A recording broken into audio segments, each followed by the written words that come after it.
ওই গো গিন্নি, চান করে তো মাথা মোছা হয়ে গেল। আজ কি দুমুঠো ভাত পাবো না নাকি? দিচ্ছি দিচ্ছি, এক্ষুনি দিচ্ছি।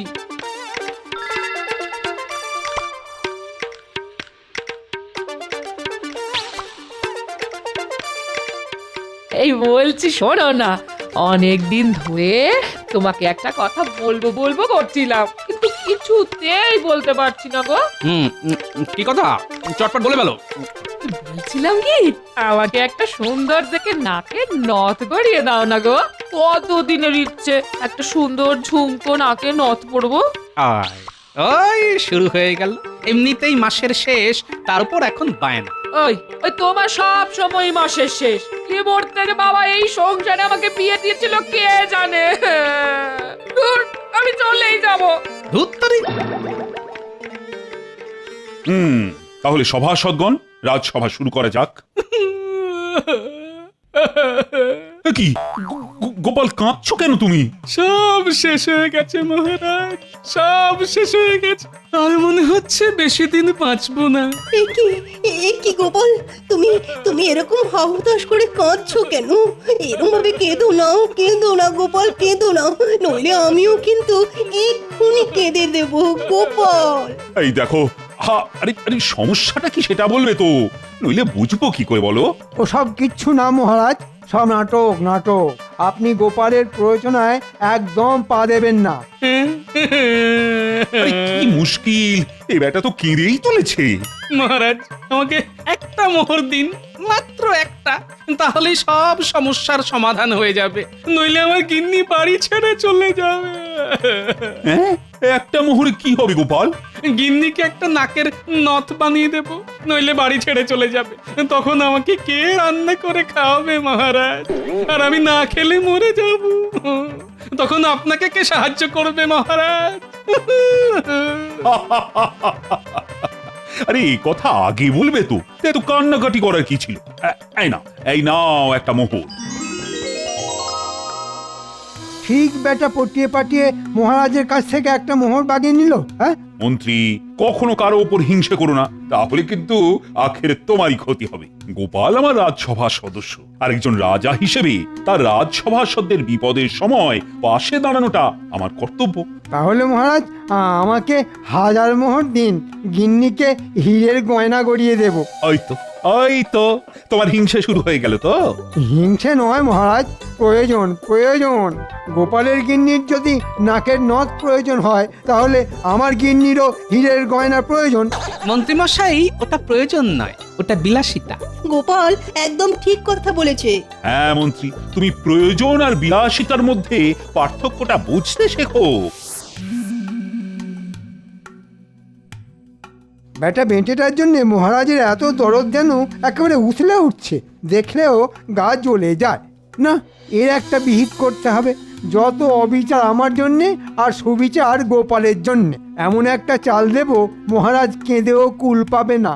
কি হয়েছে বলো না, তখন থেকে এসে থেকে বিড়বিড় করে যাচ্ছ। মাথাটা কি তোমার খারাপ হলো নাকি? আমার মাথা খারাপ হয়নি, তবে একজনের মাথা খারাপ হবে। কার মাথা খারাপ হবে গো? মহারাজের মাথা।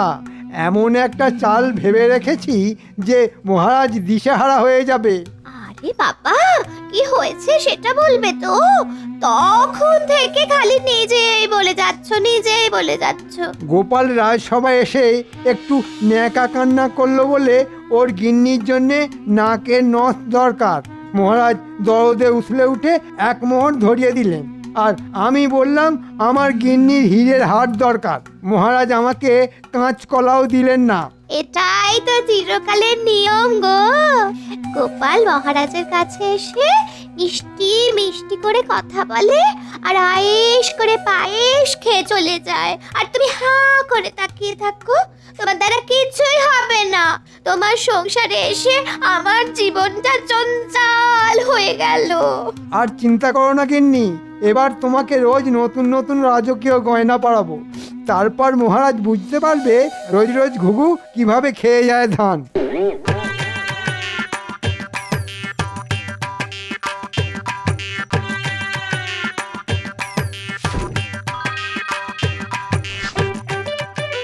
তাহলে শ্যাকরা, তোমার হিসেব মিটে গেল।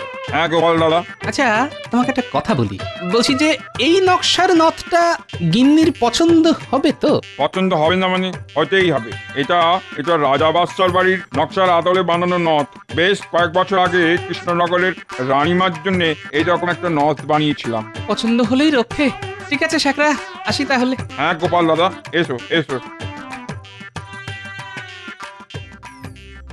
দূর নিকুচি করেছে এই পোড়ার কপাল সংসারের, আর থাকবো না। এই আমি বাপের বাড়ি চলে যাব, আর আসবো না এই পোড়া কপালের সংসারে ফিরে। কই গো গিন্নি, খেতে দাও। উনুনে ভাতের হাড়ি চাপানো আছে, পেরে খেয়ে নাও। আর আজকের পরে অন্য একটা রান্না করার লোক দেখে নিও, আমি চললাম। এই মরেছে, তুমি সত্যি সত্যি চললে বুঝি? কেন কেন বুঝতে পারছো না নাকি? হ্যাঁ, নিজের মতো নিজে থেকো, আর আমার কিচ্ছু চাই না, কিচ্ছু না। বিয়ের আগে বাপের বাড়িতে যেমন ছিলাম, এখন গিয়ে ঠিক তেমনই থাকবো। হ্যাঁ এসো তাহলে, দুগ্গা দুগ্গা। আমি তাহলে এই নাকের নথটা শ্যাকরাকেই ফেরত দিয়ে আসি। কি আর হবে, যার জন্য আনলাম সেই চলে যাচ্ছে। কি বললে? এই নাকে নথ এনেছো? এই সত্যি এনেছো? এই কই কই দেখি দেখি দেখি। এই বলনি তো। ও মা, কি সুন্দর নাকের নথ। তুমি আগে বলবে তো, আমার জন্য নথ কিনে এনেছো। খামোকা আমার সাথে হেয়ালি করো। হ্যাঁ, এই মরেছে, আমি কখন আবার বললাম নাকের নথ আনিনি? তুমি খুব ভালো, খুব।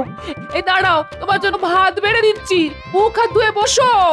গিন্নি, ও গিন্নি, আজকে দুপুরে কি রান্না করেছো গিন্নি? সর্ষে ইলিশ করেছি, আর ইলিশের মাথা দিয়ে কচুর শাক। দুপুরের খ্যাটনটা জমে যাবে।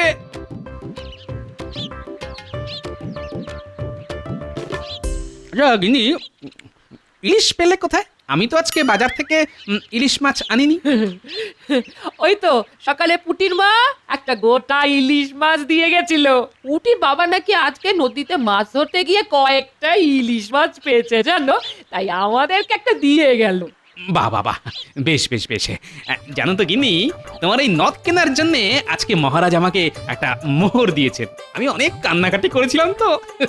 মা, তাই নাকি? হ্যাঁ, তাহলে তুমি এক কাজ করো, তুমি কালকে বাজার থেকে ইলিশ মাছ এনো। হ্যাঁ, কেন কেন, আমি ইলিশ কিনতে যাব কেন? না, আসলে তাহলে কালকে একটু বেশি করে সর্ষে ইলিশ রান্না করব। তুমি সময় করে দুপুরে খাওয়ার আগে মহারাজের জন্য দিয়ে এসো। হ্যাঁ, ও আচ্ছা আচ্ছা আচ্ছা, ঠিক আছে ঠিক আছে।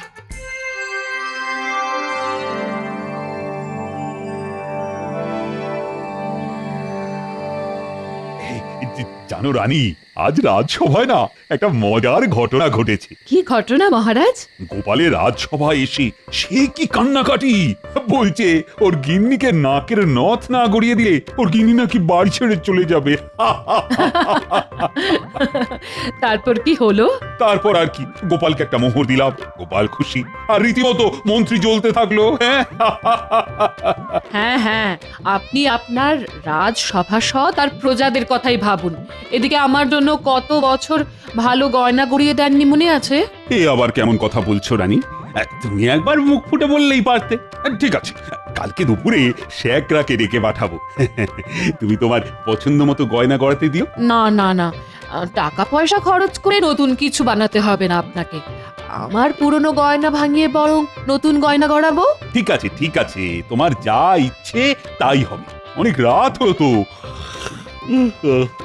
ঘুমোবে না? হ্যাঁ, ঘুমোবো। আমারও ঘুম পাচ্ছে।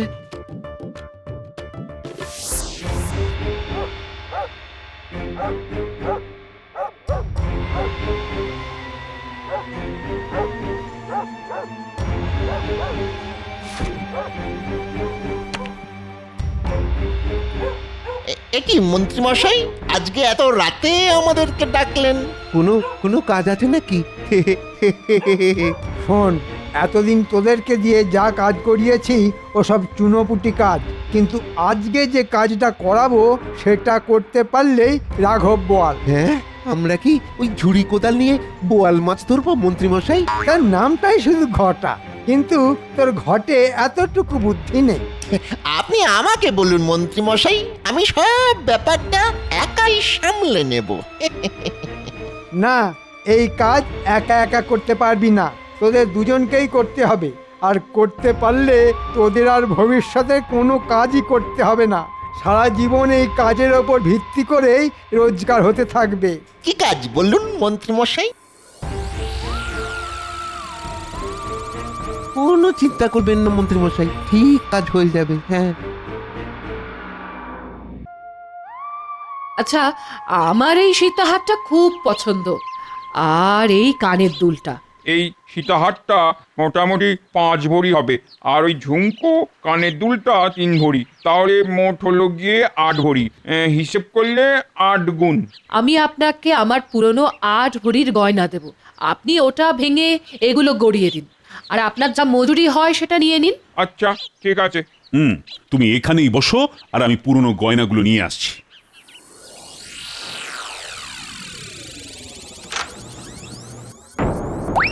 হায় হায় হায়, কি কাণ্ড! অর্ধেক সিন্ধুক তো ফাঁকা। ভগবান! রানী, ও রানী, এদিকে এসো। কি হলো? কি হলো মহারাজ? কি হলো? ডাকছেন? দেখো, দেখে যাও রানী, সিন্ধুকের কি অবস্থা।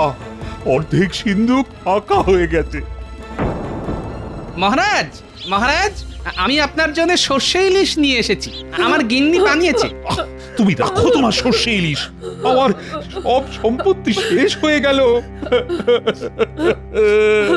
মহারাজ, কথায় আছে, যা দেবেন অঙ্গে তাই যাবে সঙ্গে। এই সর্ষে ইলিশটা খেয়ে নিন, তারপর আমাকে বলুন কি হয়েছে। না না না, আমার ওসব খাওয়ার কোনো ইচ্ছে নেই, তুমি এটা রেখে দাও। গোপাল, রাজবাড়ির সিন্ধুক রাতারাতি অর্ধেক ফাঁকা হয়ে গেছে গোপাল। হিমা, সে কি? কিভাবে? শেখরা, তুমি এখন এসো, তোমাকে পরে ডাকবো। আচ্ছা, ঠিক আছে। আর বলো না গোপাল, সিন্ধুকের ঘর তো সবসময় তালা চাবি দিয়ে বন্ধই করা থাকে, আর চাবিটা আমার কাছেই থাকে। কিন্তু কিভাবে যে অর্ধেক সিন্ধুক ফাঁকা হয়ে গেল, আমি কিছুতেই বুঝতে পারছি না, কিছুতেই বুঝতে পারছি না। আমাকে একটু দেখতে দিন তো মহারাজ।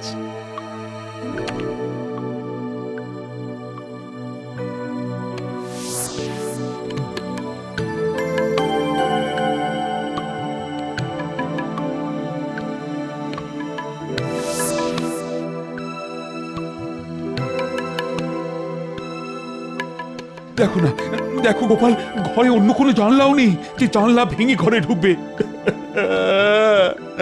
আমি তো কিছুই বুঝতে পারছি না।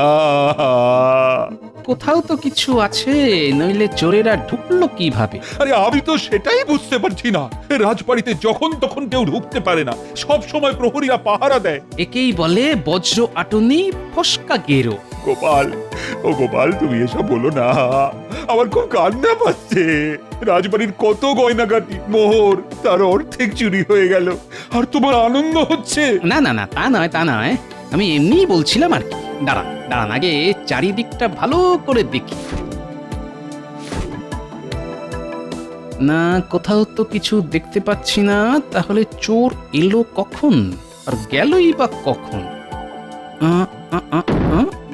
মহারাজ, মহারাজ, এই ঘরের মেঝের উপর তো গালিচা পাতা, সব জায়গায় একই রকম আওয়াজ। কিন্তু এখানটা দেখুন, দেখুন, হ্যাঁ হ্যাঁ, এখানটা, এই কোণের দিকটা দেখুন, একটু অন্যরকম আওয়াজ মনে হচ্ছে না? হ্যাঁ, তাই তো। এই গালিচাটা তোলো। কি এখানে ঢাকনা কিসের? এ তো মনে হচ্ছে নিচে রাস্তা আছে মহারাজ। এ কি? এ তো সুড়ঙ্গ, গভীর সুড়ঙ্গ। কি করে সম্ভব? এত বড় ষড়যন্ত্র কার? আমি ছাড়বো না গোপাল, যেই কাজ করেছে আমি তাকে মেরেই ফেলবো। মহারাজ, মহারাজ, এত উত্তেজিত হবেন না মহারাজ। একটা কথা শুনুন, সুড়ঙ্গ যখন এখানে শেষ হয়েছে, তাহলে এর শুরুও আছে। আমাদের যেখানে শুরু হয়েছে তার কাছাকাছি অপেক্ষা করতে হবে, কারণ যে চোর চুরি করেছে সে পুরো সিন্ধুক ফাঁকা করতে পারেনি। সে নিশ্চয়ই বাকি সম্পদের লোভে আবার আসবে, আর তখনই খপাত। সাবাস গোপাল সাবাস, তারপর বেটাদের আড়ং ধোলাই। কিন্তু মহারাজ, আমাদের এই ব্যাপারটা 5 কান করলে হবে না, আর একটা কাজ করা যেতে পারে। কি কাজ? সাবাস, আমি শুধু তাহলে একজন প্রহরীকে সুড়ঙ্গের উৎসের কাছাকাছি বাইরে গিয়ে অপেক্ষা করতে বলবো, আর যখনই চোরেরা এখানে ঢুকবে তখনই খবর, আর তারপর ঠিক আছে মহারাজ, তাহলে আমার কথা মতন পুরো ব্যাপারটা সাজিয়ে ফেলুন। হ্যাঁ হ্যাঁ হ্যাঁ, এক্ষুনি করছি এক্ষুনি। এখন শুধু অপেক্ষা, আর তারপর শাস্তি।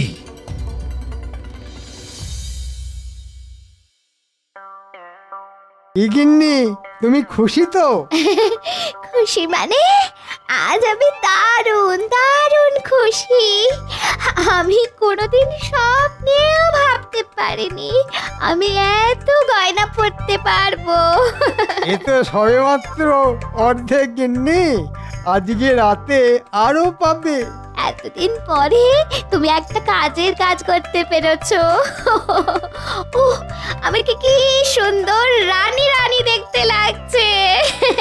ঠিক আছে, হয়েছে হয়েছে, আমি এখন চললাম। তুমি সাবধানে থেকো, আর এই গয়নাগাটির ব্যাপারটা যেন কেউ ঘুণাক্ষরেও টের না পায়। আচ্ছা ঠিক আছে।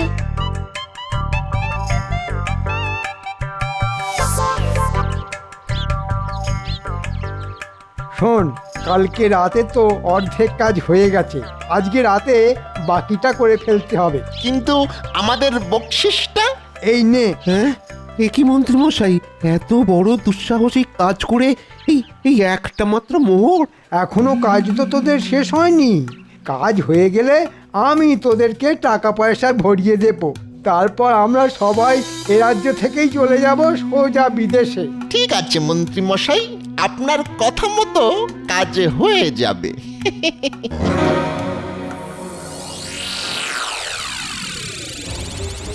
মহারাজ, রাজবাড়ি থেকে বেশ কিছুটা দূরে একটা ঝোপের ধারে সুড়ঙ্গের মুখ পাওয়া গেছে। বেশ, তাহলে এবার আমাদের কাজটা শুরু করতে হবে। কি বলো গোপাল? হ্যাঁ শোনো, প্রহরী আর আরেকজন মিলে একটা বড় পাথর নিয়ে প্রস্তুত থাকো, আর দূরে লুকিয়ে লুকিয়ে অপেক্ষা করো। আর ওই সুড়ঙ্গে চোর ঢুকলেই ওই পাথরটা সুড়ঙ্গের মুখে চাপা দিয়ে দাও, আর আমাদেরকে খবর দাও। যথা আজ্ঞা গোপাল। গোপাল যেরকম বললো ঠিক সেরকমটাই কাজ করো, আর ব্যাপারটা মোটেই 5 কান করো না। যথা আজ্ঞা মহারাজ। মহারাজ, জলের ব্যবস্থাটা করে রেখেছেন তো? হ্যাঁ হ্যাঁ, সব ব্যবস্থা হয়ে গেছে। ঘটা, আমার না কি আনন্দ হচ্ছে কি বলবো।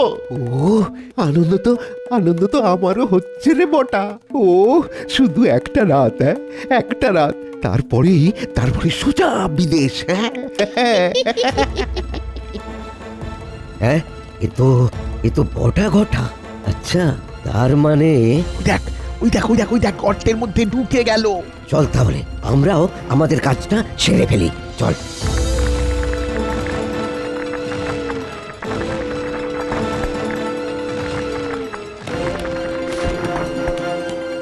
মহারাজ মহারাজ মহারাজ, চোর ঢুকেছে। কে চোর? বটার ঘটা। আপনি কাজ শুরু করে দিন। হ্যাঁ, আর তুমি যাও গোপালকে ডেকে নিয়ে এসো। একিরে ঘটা, সুরঙ্গের ভিতরে জল আসছে কোথা থেকে? কিছুই তো বুঝতে পারছি না রে। হ্যাঁ, জলটা তো মনে হচ্ছে ওই সিন্ধুকের ঘর থেকে আসছে।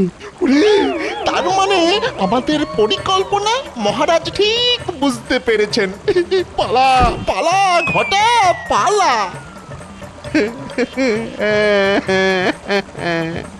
ওরে বটা রে, সুরঙ্গের মুখ তো মনে হচ্ছে ওই পাথর দিয়ে বন্ধ করে দিয়েছে রে। এবার আমাদের কি হবে রে বটা? ওরে ওরে, ডুবে যাচ্ছি রে। ওরে, ও ওই ঘর থেকে আলো আসছে, ওদিক দিয়েই আমাদের বেরোতে হবে। নইলে তো আমাদের শরীর সমাধি হয়ে যাবে রে। চল ওই দিক দিয়ে বেরোবো। মহারাজ, ধরুন বেটাদের।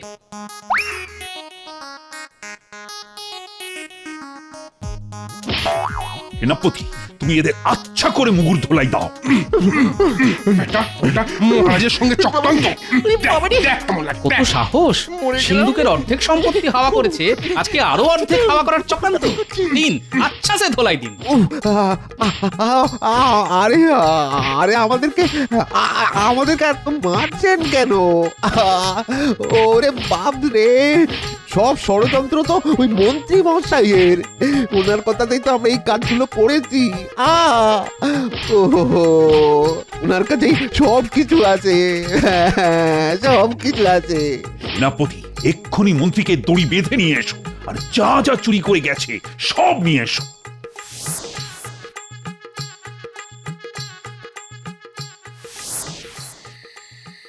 এবার এক কাজ করো, এদের তিনজনকেই একসাথে সুড়ঙ্গের ভেতরে ঢুকিয়ে দাও। একদিক পাথর চাপা দিয়ে বন্ধ করা আছে, আরেক দিকেও পাথর চাপা দিয়ে দাও। মহারাজ ভুল হয়ে গেছে মহারাজ, আমাকে আমাকে ক্ষমা করে দিন না লক্ষ্মীটি আর আর কোনোদিন করবো না। চলুন মন্ত্রী মশাই, আজ থেকে সুড়ঙ্গতেই থাকবেন, চলুন। হ্যাঁ, আর কোনোদিন করবো না, আর কোনোদিন করবো না। ধন্যবাদ গোপাল, ধন্যবাদ। তোমার জন্য আজ আমি আমার সমস্ত হারানো সম্পত্তি ফিরে পেলাম। এই নাও তোমার উপহার। সত্যি গোপাল, তোমার বুদ্ধির তুলনা নেই, সত্যি। ধন্যবাদ মহারাজ। ওরে বাবা রে মরে যাবো, বিশ্বাস করুন মরে যাবো। গোপালের জন্যে এবারেও ধরা পড়ে গেলাম।